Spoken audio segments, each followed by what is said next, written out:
Greetings and welcome to another Insight Project video. Welcome. So in a couple other videos previous to this, we were taking this 4-inch rotor and we were spinning it. And we spun it first with a reed switch to trigger when you would pulse a coil on and off. And we just ran the power supply right through the reed switch. That works all right. The problem that I run into with the reed switch is that it's hard to get the position just right to where the reed switch isn't on all the time or is missing some of the magnets. The way I probably want to use a reed switch would be to have a separate timing wheel with smaller magnets. And you still have that problem even if you run the reed switch through a MOSFET or an Arduino or something like that. So then in the next video what we did is we took a device called a Hall effect and we used the Hall effect to figure out when magnets were coming past, and then we sent that signal to an analog digital converter pin on an Arduino, and we used the value that the analog digital converter pin would generate to determine whether there was a magnet coming past. And that form of commutation with the Hall effect going through the Arduino, I mean, it worked flawlessly. But it worked well. I was very happy with it. And so now I want to go a little further with that. And so what we're going to do now is I've taken and I've switched these magnets. So now they go north, then south, then north, then south. So now you have to flip your coil back and forth each time depending on whether you have a north or a south.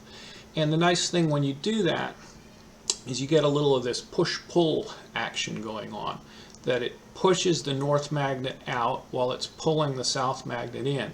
So it makes for a bit more efficient rotor than just a monopole pulse motor.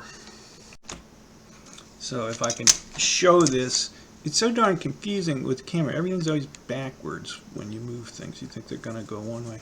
But you see here's a little polarity indicator. It's just a tiny little magnet with, I think, the red south and the blue's north. So right there, that one's attracting the blue, and then the red, and the blue.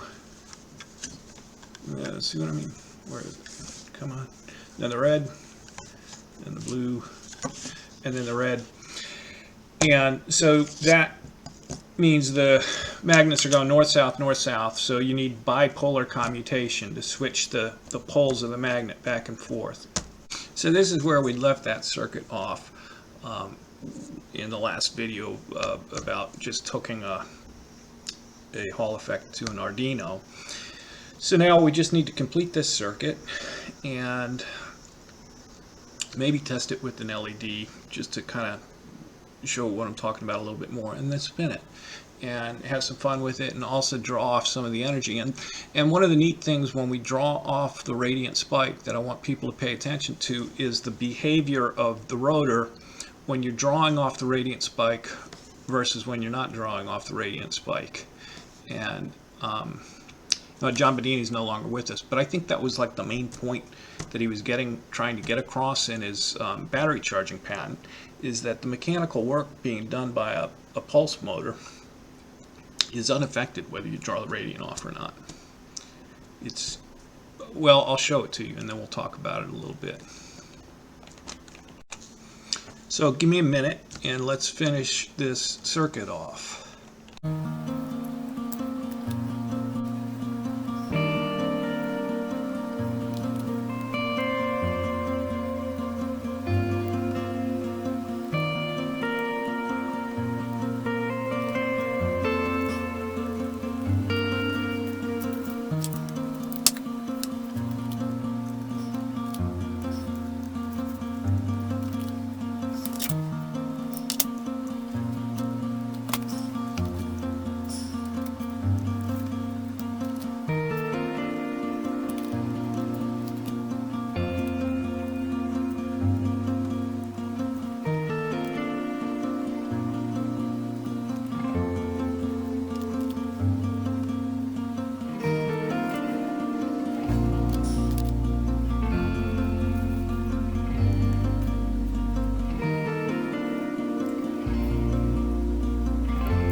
So now we've got our bipolar commutation circuit. And what you have here, you got pin 13 that trips both the channels on this solid state relay, and so that would bring positive into there, and it would bring negative into the other channel, and then pin 12 over there. And so right now I just have some code saying turn this one on and then shut it off, and after it's shut off, turn this one on and then shut it off. And you can't really see it, but these two are reversed. So this one is going, this is the positive leg and that's the negative leg. And for this one, this is the negative leg and that's the positive. So what's kind of neat here is you have this line coming in that it would be to the negative, which would be a short because that's a positive, and that would be a short, except for it has to go through this opto-isolated MOSFET, so it can't be a short as long as they're both not on at the same time. And the same thing with the other line. So let's just connect it real quick so we can see that it's working. It's going, the current's going one way and then going the other way. This is going boom that way, now it's going back the other way, and they're not stepping on each other's toes. So the last thing to test on this will just be to bring in the Hall effect and put that code in and bring a magnet past north or south, and it should be when you go north, one of these comes on and the other one doesn't, and then flip the magnet over and the other one goes on. And if we have that, then we're good to spin. So here's just the code that I went over in a previous video on how to connect the Hall sensor of how to do this. And so, you know, if the Hall sensor value is that, then you want to turn pin 13 high, or if it's that, then you want to turn pin 12 high. So here's a magnet, and we'll put this in first. And it makes the green go on. And it always just makes the green go on, and nothing happens with the blue. Now we flip it over, and the blue goes on. So now we're ready to spin. So the last thing before we spin her up is we're going to want to take the radiant or inductive off and put it somewhere else. So now from each end of the coil are running these two yellow lines out to a full wave bridge rectifier. So now when the coil goes up and down, you're going to have positive coming out there and negative coming out there that you can put to batteries or whatever. Now if you were just doing a monopole, then there wouldn't be any point in doing full wave bridge rectification because it's not a full wave. So you would just use single diode rectification and half wave rectification. But because we're flipping the coil each time now, you want to use a full wave bridge rectifier. So let's fire her up, man. All right, the moment of truth. So we got the thing hooked up, we got the Hall there, we got the coil, and I'm just going to run it at 3 volts to start. So we got a power supply here to turn on 3 volts. And I didn't even have to touch it. And away it goes.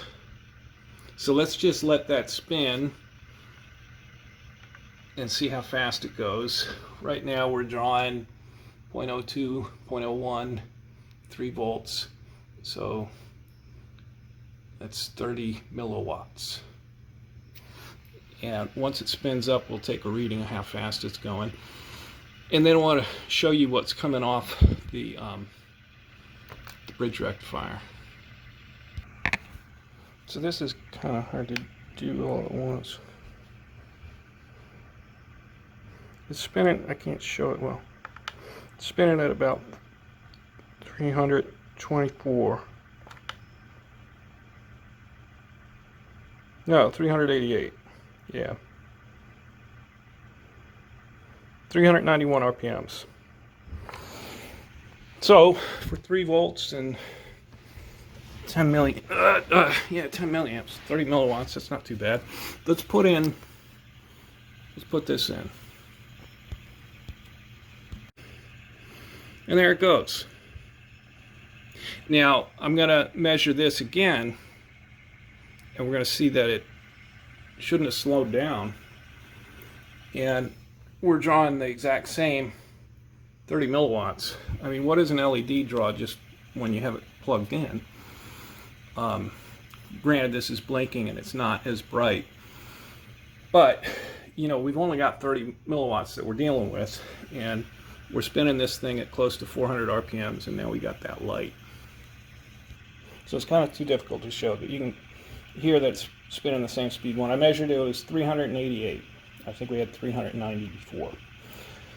So it's spinning the same, and you're getting the light. I'm going to do something crazy now, but we're only at 3 volts.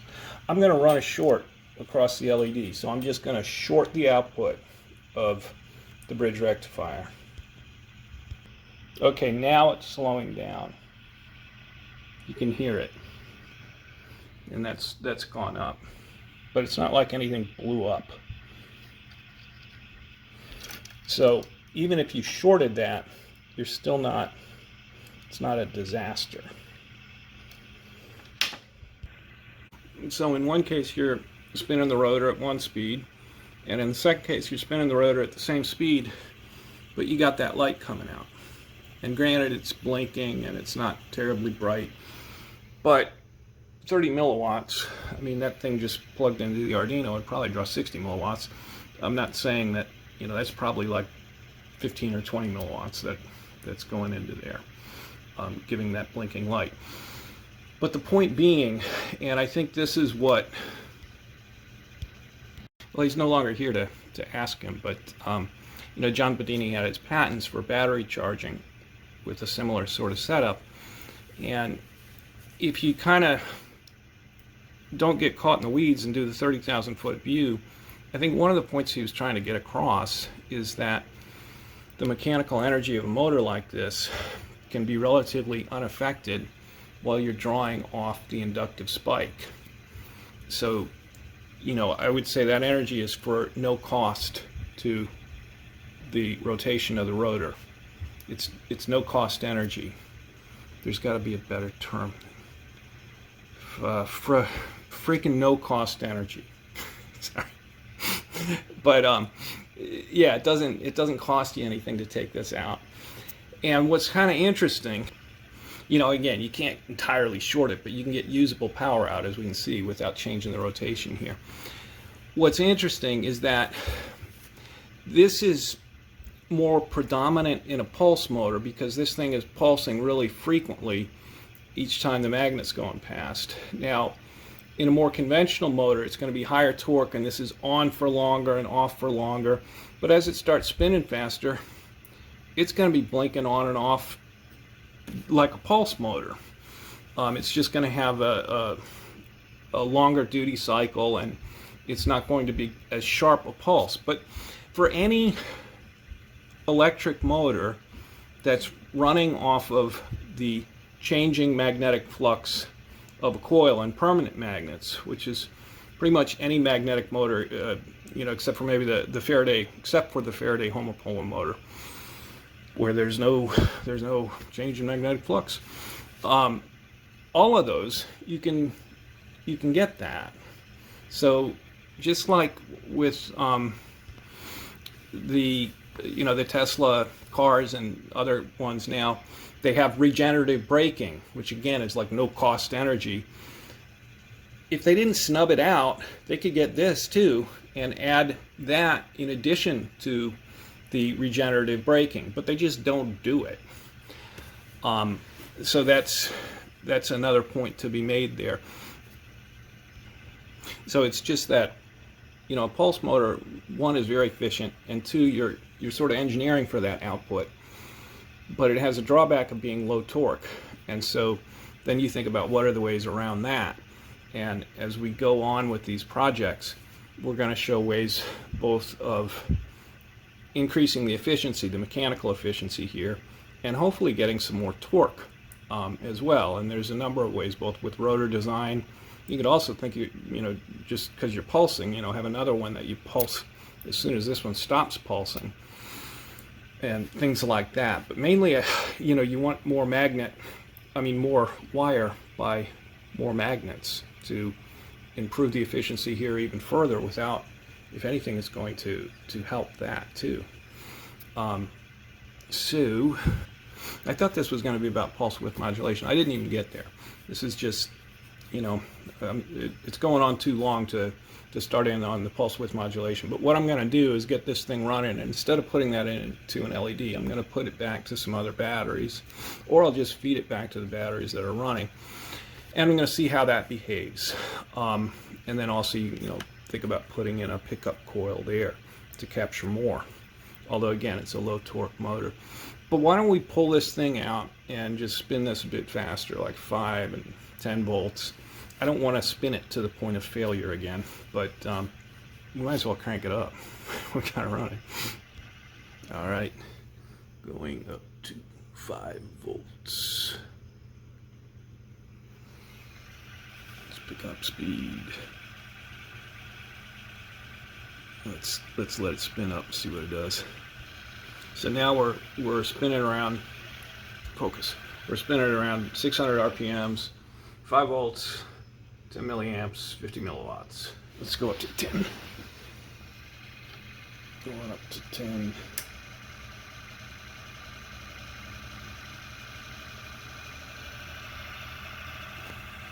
Now it's starting up. That's nice. So now we're at 1100 RPMs, 10 volts, 20 milliamps. I'm going to go up to 15 and then I got to stop because there's just no point in wrecking these things all the time. But we'll go up to 15. Alright, now.